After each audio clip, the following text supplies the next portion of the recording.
So this morning the idea was I was going to be on the trainer where we're going to film a video talking about what is the easiest day of doing a challenge and what's the most difficult day of doing a challenge, and then giving some tips about how to make this thing happen. And we may shoot that. I don't know. Just playing it by ear a little bit.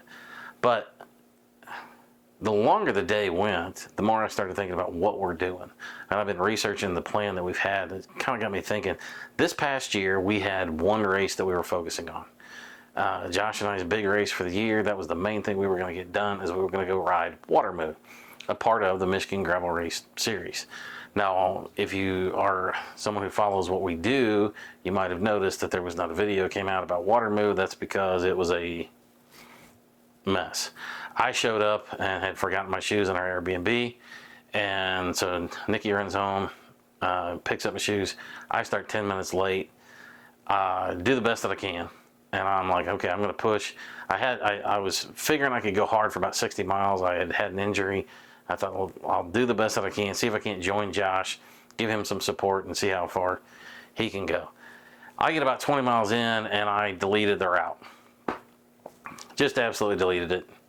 And the way that our cell phone stuff works is I couldn't use my cell phone as a hotspot. So I am on a county road in Michigan. I have no idea where I'm at, and I just said, okay, we need to move on.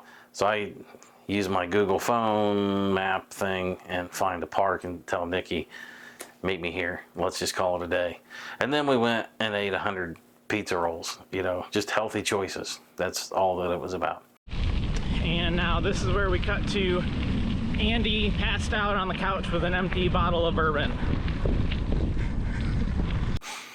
But having that the whole year down to one race, it's not a good idea for me. It's not what I like. I don't want to push for one thing, and then if I don't get to do the one thing, I think it's a stupid idea.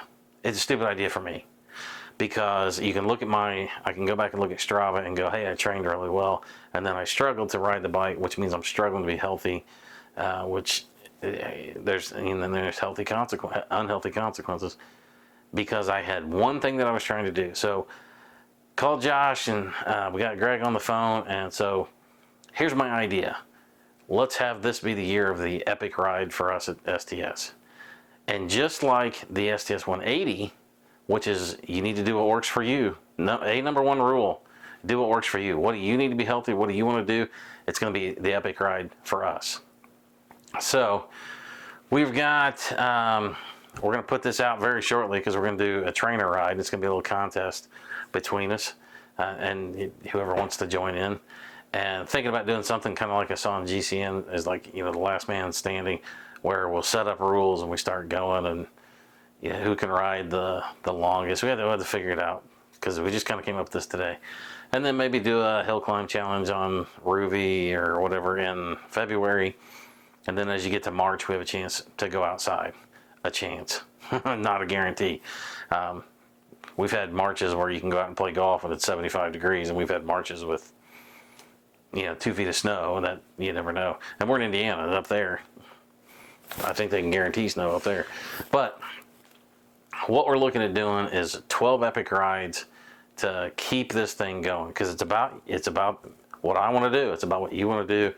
And then along with that, as we're doing our epic rides, we try to sell you a bike, which is the most important thing. I look forward to the things that we can do. I love my STS Crusader, and I just can't wait to see. We got new bikes coming out this year. But as for what we're doing with the challenge, this is the direction that we're going to go. 2025, the year of the epic ride. It's going to be epic for us. Now, Tommy Southwood put it out. He did almost 12,000 miles this year. I don't know how many miles I can do, but I'm scheduling in. I've already looked at the calendar and I've got 4 events that I want to do that are longer than any ride I've ever done. And then Nikki and I have a challenge that we're going to do on a personal level that will be a longer ride than either one of us has ever done. I think that might be the first, and then we'll start doing events. And then at the end of the year, the longest ride I've ever done, I want to do that in October. So once we get this nailed down, we'll put a schedule out there. We're going to put that out along with a schedule of places where we're just going to be. I know that in terms of buying a bike, it's a lot easier if you can go see one, pick it up, and check it out for yourself. So we'll put a schedule of places and events that we're going to be, because there's a lot of things we want to do this year. We just got to get it nailed down, get it scheduled, and in the meantime, we have to make some bikes. So day number 1 of the STS challenge, I feel really good. I feel like we're saying, let's just go bigger, you know? Yeah, thanks to everybody. Have a happy new year. On another note, a lot of happy birthday wishes for me. And that always means a lot. I appreciate it. I don't care. You know, we can talk about social media and people complain about here, there, and everywhere. But because of Facebook, I get a lot of birthday wishes. Dude, wasn't today, but it was. That's a cool thing. So, if all social media was about being positive, no. Let's see. Yeah, looking forward to day 2 of the challenge, and looking forward to a year of epic rides. We'll see what we can do. But today was fun.